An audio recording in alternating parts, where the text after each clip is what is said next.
Across the United States, scattered through overgrown fields and forgotten hillsides, stand the crumbling shells of old asylums, buildings that once promised healing but became, for thousands of patients, places of suffering, isolation, and death.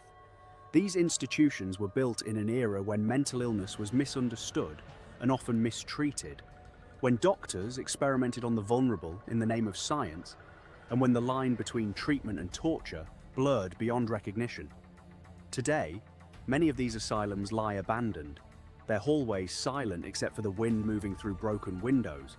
Yet visitors and paranormal investigators insist the silence is only surface deep. Take the story of a nurse who worked the night shift at one such asylum in the early 1900s. She had been assigned to the women's ward, a long corridor lined with iron beds and barred windows, where patients were kept sedated and restrained for reasons that had little to do with medicine and everything to do with control. One winter night, she made her rounds as usual, checking each bed, adjusting each blanket, listening to the shallow breathing of the sedated. But when she reached the final bed in the ward, it was empty. The sheets were still tucked, still cold, as though no one had lain there in days. She searched the corridor, the bathroom, the stairwell, but found nothing. When she reported the missing patient to the head physician, he simply looked at her records and told her that the woman in that bed had died 3 years earlier.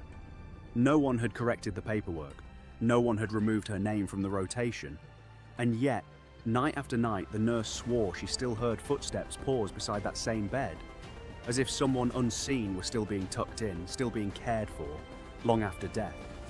Decades later, when the asylum finally closed its doors and fell into disrepair, urban explorers began sneaking past the rusted fences to photograph the decaying wards.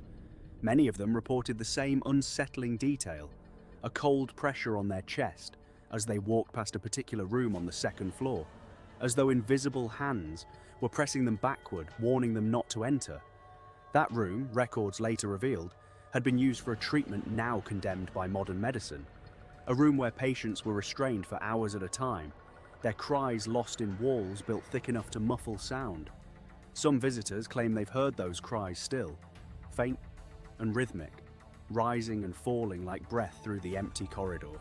One investigator, a skeptic by nature, spent a night alone in the asylum's basement, determined to prove the stories were nothing but old wood settling and wind finding its way through broken glass. He set up his recording equipment near the old boiler room and waited in the dark, flashlight in hand, telling himself there was nothing to fear. Hours passed. Then, faintly at first, he heard what sounded like wheels rolling across concrete, the unmistakable creak of a gurney being pushed down the hallway above him. He climbed the stairs to check, certain some animal or fallen debris was responsible. The hallway was empty, but when he reviewed his audio recordings the next morning, beneath the static he heard something that made him abandon the project entirely, a voice, low and pleading, repeating the same 3 words over and over. Let me out. Perhaps what makes these asylums so haunting isn't just the deaths that occurred within their walls, but the desperation that lingered there, patients who were misdiagnosed, forgotten, or discarded by families ashamed to claim them, left to live out their final years unseen by the outside world. Some researchers believe that trauma of this magnitude can imprint itself onto a place, replaying in fragments for anyone who dares to listen.